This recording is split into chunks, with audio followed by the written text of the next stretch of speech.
ZYW 533, Rádio Comunitária, a voz do povo, Morro da Fumaça, Santa Catarina, 25 watts de potência, uma rádio a serviço da comunidade.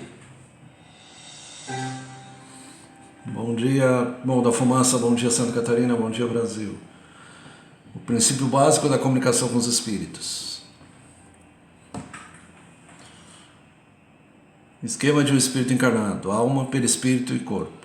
Pelo espiritismo se fala nos três níveis: o somático, o etérico e o espiritual.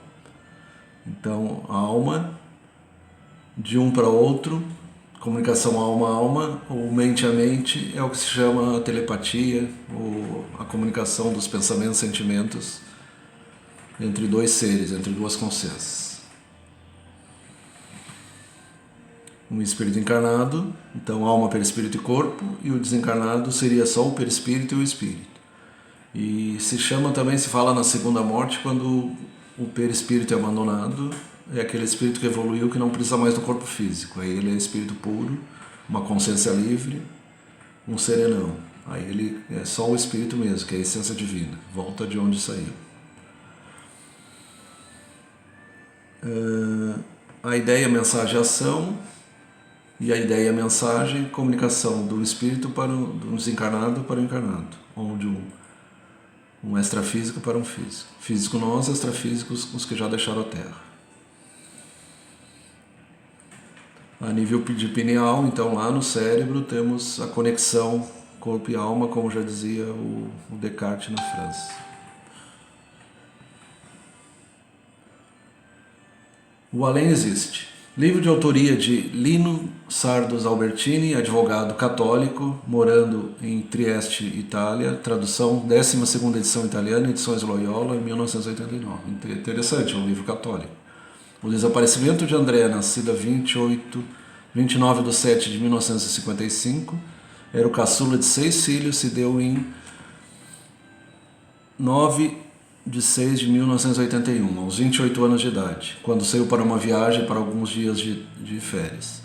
Estava cursando o último ano de direito.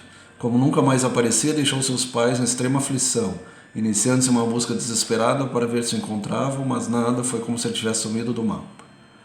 A família já estava perdendo as esperanças quando uma nova cliente sugere ao Dr. Lino procurar a médium Dona Anita. Recusou-se, mas diante do desespero acabou voltando atrás e marcou um encontro com ela. Por essa média ficou sabendo da morte de seu filho, vítima de um assalto. Entretanto, obteve provas incontestáveis que ele estava mais vivo do que nunca na dimensão espiritual. A grande questão era o porquê isso aconteceu com ele, mas o próprio André explica o motivo do pai. Disse-nos ter nascido e morrido para executar uma missão especial, isto é, fornecer as provas da existência da vida após a morte, de modo que muitas pessoas acreditem mais em Deus e respeitem a sua lei. É inútil dizer que sua mensagem nos chocou e nos emocionou profundamente. Tão interessante que é um livro católico, né? E tem alguns vídeos no YouTube de crianças evangélicas ou católicas, tanto na América quanto na França, que tiveram a visão do outro lado. Inclusive virou filme até, O Céu Existe, alguma coisa nesse estilo. Tem um até que diz que se encontrou com Jesus. Dona Anita põe a mão esquerda aberta perpendicularmente, um pouco erguida sobre um papel. Apoia no pincel atômico de uma caneta qualquer. O pincel, ao invés de escorregar, como aconteceria com qualquer pessoa, fica colado à mão. Enquanto o pincel escreve, Anita pode até se distrair. Então é escrito automático. Assiste televisão, conversa com os presentes sobre diversos assuntos. Dona Anita não é canhota, porém usa exclusivamente a mão esquerda quando desenvolve sua atividade mediúnica.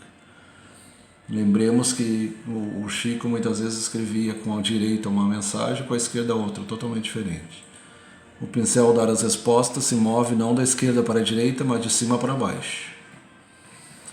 Acrescentando que ao receber as respostas, Dona Anita nunca sabe do seu conteúdo, quer por estar escritas de cima para baixo, quer por ela se distrair frequentemente. Só no fim a folha é girada, tornando possível ter a resposta da esquerda para a direita.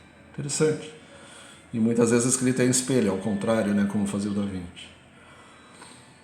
Museu das Almas do Purgatório, Lungo Treveri Prati, 12, Roma, Igreja do Sagrado Coração do Sufrágio. Então, no próprio Vaticano, No coração do catolicismo existe o Museu das Almas do Purgatório, onde existem inúmeras provas da existência do outro lado da vida. Então tem vários exemplos.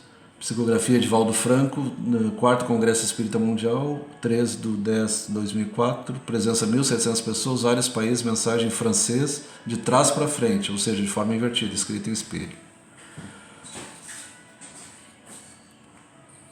Cianoglossia, escrita invertida ou espelhar, então escrita em língua estrangeira. Médio Chico Xavier, Espírito Emmanuel. Autora Hilda Mascaro Saulio, italiana, perito Carlos Augusto Pierandrea. Ele tem um livro chamado Psicografia à Luz da Grafoscopia. Ele estuda a letra para confirmar que a letra é do desencarnado. Então é o livro Psicografia à Luz da Grafoscopia, Carlos Alberto Pierandrea. Professor de Departamento de Patologia, Legislação, Deontologia, Universidade Estadual de Londrina, Paraná, desde 74. Disciplina Identificação Datiloscópica, então impressão digital, e Grafotécnica, escrita. Perito judiciário em documentoscopia, desde 1965. Grafotécnico do Banco do Brasil, de 65 a 70, e professor de datiloscopia e grafoscopia, Direção-Geral do Banco do Brasil, de 72 a 86. Toda a sua vida profissional, 25 anos de atuação, como cerca de 798 laudos técnicos, não houve uma única contestação. O cara é fera mesmo.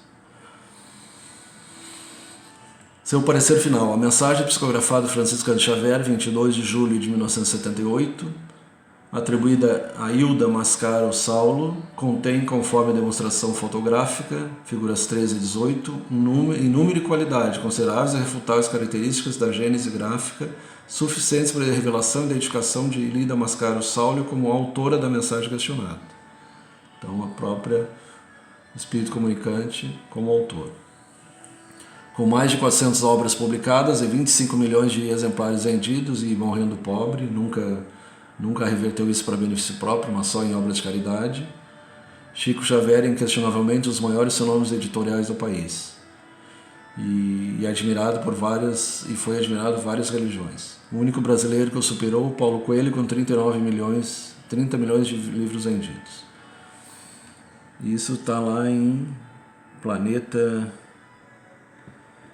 Informamos que vários deles são traduzidos e publicados em castelhano, esperanto, francês, inglês, japonês, grego, etc. Esperanto seria uma tentativa de uma língua universal.